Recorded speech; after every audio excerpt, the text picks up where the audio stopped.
Upgrades.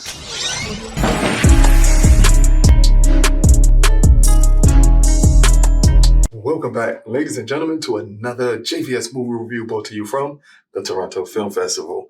This film here is directed by Kristoffer Borgli, and this one is called Dream Scenario. And here's a quick synopsis. Paul Matthews, a professor who has never made it, becomes an overnight celebrity after appearing in everyone's dreams. And this one stars Nicolas Cage and Julianne Nicholson. And Michael Cera is also in this one. Dream Scenario is one of the most ridiculous concepts of a film that I have seen at TIFF this year. And it's kind of fitting that it's played in the lead role by Nicolas Cage here, playing Paul Matthews. As we open up the film, or as the film opens, and we see just how regular of a life Paul lives. Nothing overly special about him. But his daughter is reciting a dream that she had with him in it, where multiple things are falling from the sky and she starts floating away, and Paul is just watching her float away. He's doing absolutely nothing to help her. And we see just how offended Paul is that his daughter has a dream that he's doing nothing to help save her in. So he has no formal understanding of it, but we from there see just how kind of a depressing a life that Paul lives, that he's just so ordinary and so normal to people, nothing overly special about him, that he feels like he's not fulfilling himself in life.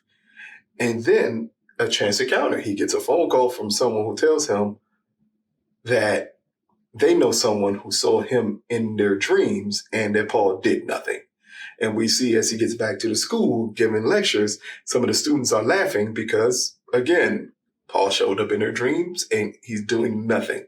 And then it becomes a phenomenon of Paul showing up in everybody's dream, doing absolutely nothing, and he becomes this famous celebrity.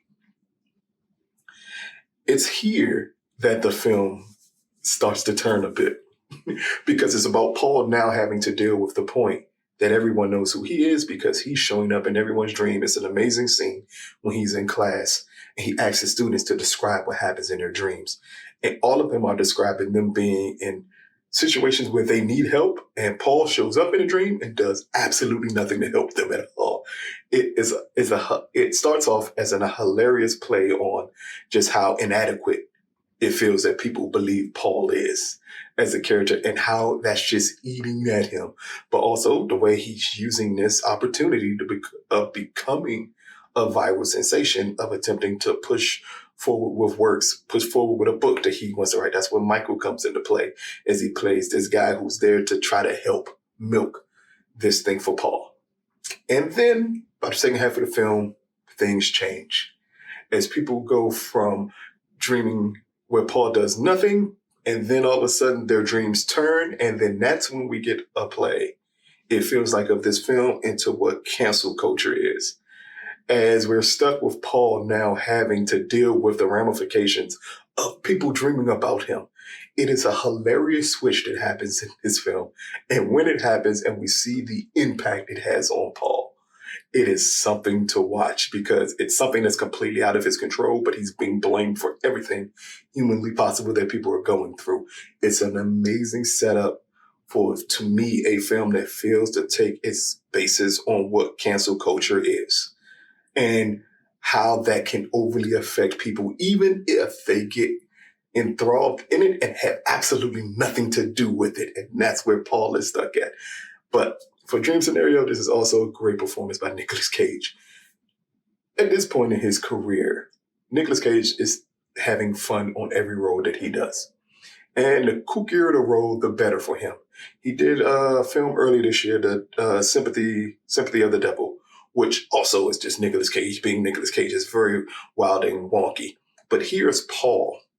It's a subtleness that he plays Paul with that reminded me adaptation early on of him just feeling inadequate and him having to deal with those feelings. And then when everything turns and we see the lengths that Paul are willing to go at to be accepted by people, it is something to watch. And it is a great performance by Nick Cage. But in general, Dream Scenario is Just another oddball type of film that Nick Cage is now being known for. Kristoffer does an amazing job of directing this film and giving it this weird type of late 70s horror movies cinematic feel to it. Like down to the graininess that we get out of certain shots of it, it really feels like a film in the 70s. And I think that's the goal of it, is to feel like one of those Twilight Zone outer limits episodes where things are just overly wonky and things can't be overly explained, nor does he feel the need to go out his way to overly explain exactly what's happening. How do we get here? And then how do we come to the end conclusion by the end of this film? None of that's overly explained, but at no point in time do you feel like it needs to be overly explained. The best way to put it, it does feel like a full-length feature outer limits episode with a winning performance by Nicolas Cage. That's the best way to describe Dream Scenario. It is directed well. It is written well. It keeps you intrigued from beginning to end. While granted, it does leave you with questions. But that's the point, I feel, of this movie, is to leave you with those questions, leave those questions unanswered. So you are here tuned in for a wonky sci-fi comedy, tidbit of horror elements equaled into there, niched into it. But in the end, this is still a sci-fi comedy more than anything else. And you're here for all-out performance by Nicolas Cage here, even in its subtleness at times of the Paul Matthews character. It's still an all-out performance by Nicolas Cage that most people are going to enjoy. So, Dream Scenario, brought to you from the Toronto Film Festival. Out of a possible 10, I'm going to give Dream Scenario a 7 out of 10. Again, this feels like a long-form Outer Limits Twilight Zone episode. This is almost feels like something that you would have hoped they got out of the new Black Mirror. Like that, it feels in that vein of what that show used to be and what the older shows are known to be.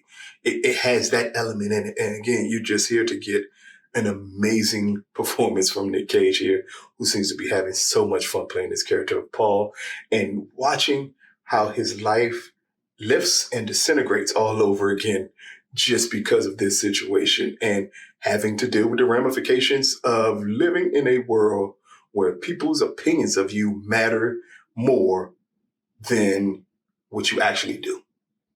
It's a very weird thing, but it's a very weird concept for some people, but it works wonders for this film. But check it out when it drops. Let us know what you think. This has been another JVS movie review brought to you from the Toronto Film Festival. Peace, people.